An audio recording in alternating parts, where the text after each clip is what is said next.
हम करेंगे हर मजलूम की हिमायत। अस्सलाम वालेकुम, मैं हूँ हुरैन फातिमा और आप देख रहे हैं हिमायती न्यूज HD चैनल। नजर डालते हैं आज की अहम खबरों पर। भैंस कॉलोनी में डकैती मज़ाहमत पे पुलिस एहलकार शहीद हाकम अली दल। कराची हिमायती न्यूज जिला मलीर के इलाके भैंस कॉलोनी थाना सुखन की हदूद 10 नंबर रोड पे डकैती के दौरान मज़ाहमत करने पे पुलिस एहलकार शहीद हो गया। तफसीलात के मुताबिक शहीद होने वाले एहलकार का नाम ASI कैसर अली है, जो थाना साउदाबाद कोरंगी में तैनात था।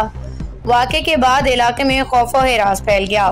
इलाका मकीनों के मुताबिक डकैत आए दिन किसी न किसी पुलिस एहलकार को निशाना बना रहे हैं, जिससे ये तासुर उभरता है कि महज डकैतियां नहीं बल्कि टारगेट किलिंग भी हो सकती है। आवाम का कहना है कि इलाके में डकैतियों की वारदातें मुसलसल बढ़ रही हैं, न जान महफूज न माल। आवाम ने IG सिंध से फौरी अपील की है कि थाना सुखन की नफरी में इजाफा किया जाए, इलाके में सख्त नाकाबंदी और मुअस्सर कार्रवाई अमल में लाई जाए ताकि शहरी और पुलिस एहलकार दोनों महफूज रह सकें।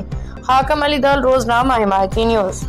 बाखबर रहिए हर जगह हर वक्त, जानिए मुल्की और गैर मुल्की हालात वाक़यात यकीन के